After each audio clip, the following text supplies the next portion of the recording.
என் அன்புக்குரியவர்களே, ஆண்டவரும் இரட்சகருமாகிய இயேசு கிறிஸ்துவின் நாமத்தில் உங்களை அன்போடு கூட வாழ்த்துகின்றேன். வேதம் தேவனுடைய வார்த்தைகளால் நிறைந்த ஒரு புத்தகம். தேவன் தன்னுடைய ஜனங்களை எவ்வளவாய் நேசித்து அவர்களுக்கு எவ்வளவு வாக்குத்தத்தங்களை கொடுத்திருக்கிறார் என்று பார்க்கும் பொழுது ஆச்சரியமா இருக்கிறது. இன்றைக்கும் ஒரு வசனத்தை உங்களுக்காய் வாசிக்க விரும்புகிறேன். ஆதியாகமத்தின் புத்தகம் 49ஆம் அதிகாரம். ஆனாலும் அவனுடைய வில் உறுதியாய் நின்றது, அவன் புயங்கள் யாக்கோபுடைய வல்லவரின் கரங்களால் பலத்தன, இதனால் அவன் மேய்ப்பனும் இஸ்ரவேலின் கன்மலையும் ஆனான். யோசேப்பின் சந்ததிக்கு சொல்லப்பட்ட வாக்குத்தத்தங்கள் இது. யோசேப்பு கனிதரும் செடி, நீரூற்றண்டையில் உள்ள கனிதரும் செடி என்றெல்லாம் சொல்லிவிட்டு கூடவே ஒரு துக்கத்தையும் இங்கு வாக்குத்தத்தமாய் சொல்லுகிறார். வில் வீரர் அவனை மடிவாக்கினார்கள். யோசேப்பின் வாழ்வு உயர்த்தப்பட்ட வாழ்வு. ஆனால் அந்த உயர்த்தப்படுவதற்கு முன்பதாக ஏராளமான மனமடிவுகள். உங்கள் வாழ்க்கையிலும் அப்படித்தான். கர்த்தர் உங்களை உயர்த்த சித்தம் கொண்டிருக்கிறார். ஆனால் அந்த உயர்வுக்கு முன்பதாக ஏராளமான உடைக்கப்படுதல்கள், பல மனமடிவுகள் உங்கள் வாழ்க்கையில வரலாம். இன்றைக்கு ஆண்டவர் சொல்கிறார், வில் வீரர் அவனை மடிவாக்கினார்கள், ஆனாலும் அவன் வில் உறுதியாய் நின்றது.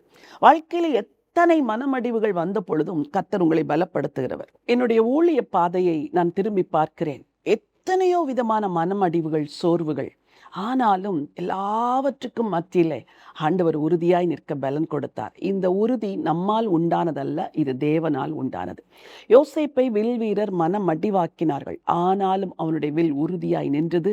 அவன் புயங்கள் யாக்கோபுடைய வல்லவருடைய கரத்தினால் பலத்தன என்று சொல்லியிருக்கிறது. இன்றைக்கு ஆண்டவர் உங்களுக்கு தருகிற ஆசீர்வாதம் என்ன தெரியுமா? என்ன மனமடிவு வாழ்க்கையில் வந்தாலும் ஆண்டவர் உங்களை பலப்படுத்துவார், ஆண்டவர் உங்களை உறுதிப்படுத்துவார். நீங்கள் உறுதியாய் நிற்பீர்கள்.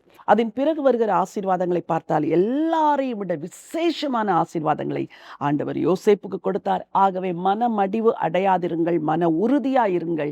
கர்த்தர் உங்களை உயர்த்துவது நிச்சயம். பரலோகத்தின் ஆண்டவரே, ஜீவனுள்ள தேவனே, யோசேப்புக்கு எத்தனையோ மனமடிவுகள் வந்த போதும் ஆண்டவர் கூட இருந்து கரங்களை பலப்படுத்தி உறுதியாயிருக்கும்படி கொடுத்த கிருபைக்காக ஸ்தோத்திரம்.